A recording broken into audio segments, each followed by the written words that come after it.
Now we are going to see about the main reproductive organ, that is stamen. Stamen is divided into two parts. One is anther, the second one is the filament. The stalk-like structure is the filament. The enlarged structure we call them as anther. Anther is divided into two lobes. We call them as bilobed. Anther, this is anther. These anthers are divided into two lobes. This is one lobe, this is the second lobe. These two lobes, that's why we call them as bilobed. Each lobe is again divided into, each lobe will have two theca. Each lobe will have two theca. We call them as dithecous. Anther is bilobed. Okay, anther is divided into two lobes. We call them as bilobed. Whereas each lobe is again divided into two theca. That's why we call them as dithecous. Okay, how this bilobed and dithecous are divided? See, this is anther. Okay, this is one lobe, the second one is the other lobe. That's why we call them as bilobed.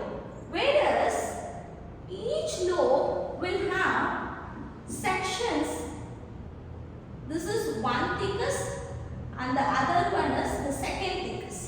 1, 2, dithecous. Whereas in the second lobe, again, this tissue we call as the third thecus. This one is the fourth thecus. Each lobe will have two thecus, that is dithecous in nature. Now you all get the structure of anther.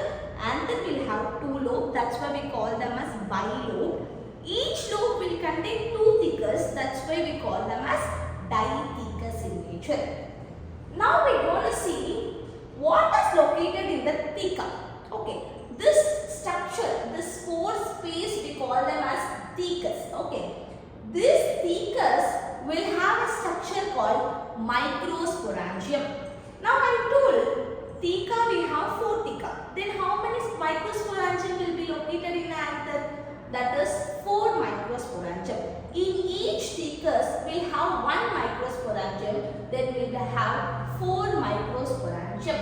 See, this is the complete structure of an anther.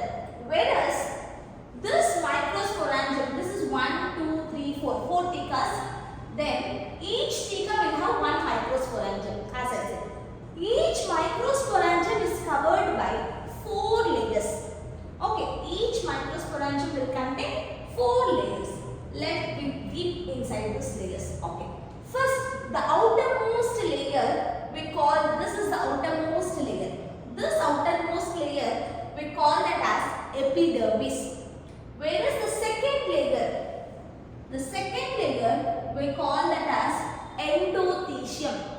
The next one, some layers are present. These layers are called middle layers. The innermost layer we call that as tapetum. What is the function of these 4 layers? First 3 layers, as I said, the epidermis, endothecium and the middle layers will have the function of protection in nature, which protects a so beautiful tissue called sporogenous tissue. Okay, inside we have sporogenous tissue. Okay, this gives the protection.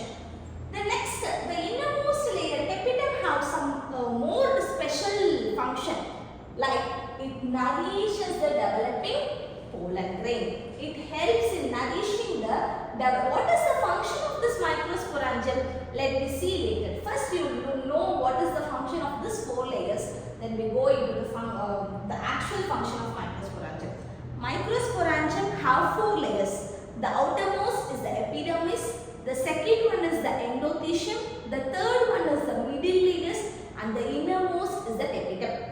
First outer 3 layers, that is epidermis, endothecium and the middle layers, will have the function of protection in nature, and the innermost layer, tapetum, nourishes the developing pollen grain. It provides food for the developing pollen grain. As I said, it provides the food for the developing pollen grain, then it must have abundant food, right?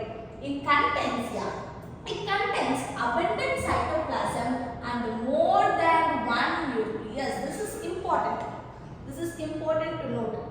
See, which layer will have the function of nourishment? Tapetum, which provides the abundant food to the developing pollen grains.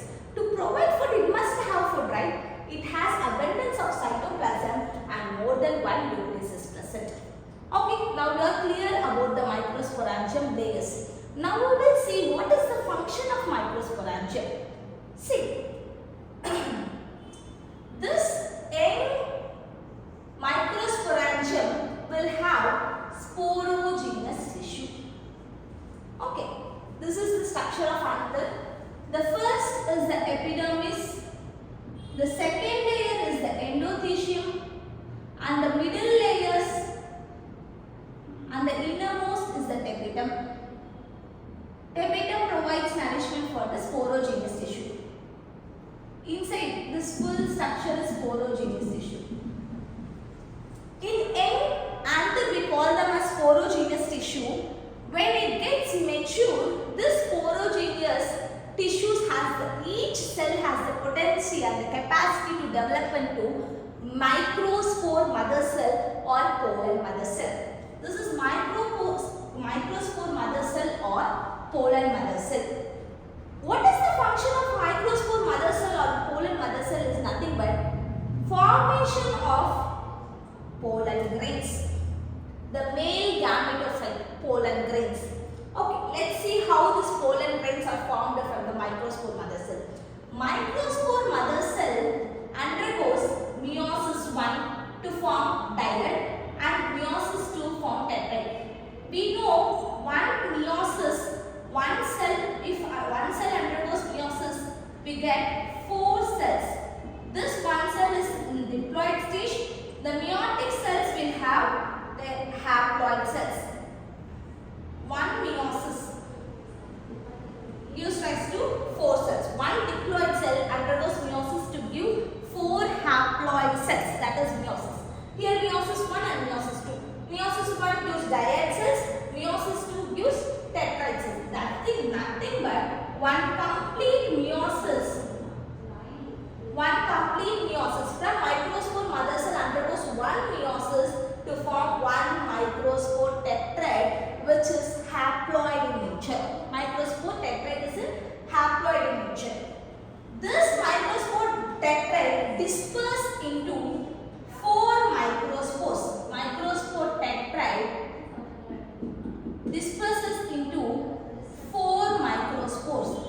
Each microspore has the potency to develop into pollen grains. 4 pollen grains are formed. Each microspore will have the capacity to develop into 4 pollen grains. Potential pollen grains are formed. Okay. After formation of the pollen grains, this microsporangium turns into pollen sacs. Okay. After the formation of pollen grains, microsporangium develops into pollen sacs. Okay. At the mature stage, it becomes the same microsporangium. At the mature stage, it becomes to pollen sacs.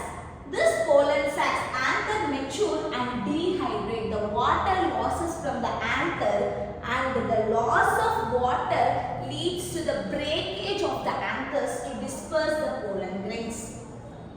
Okay.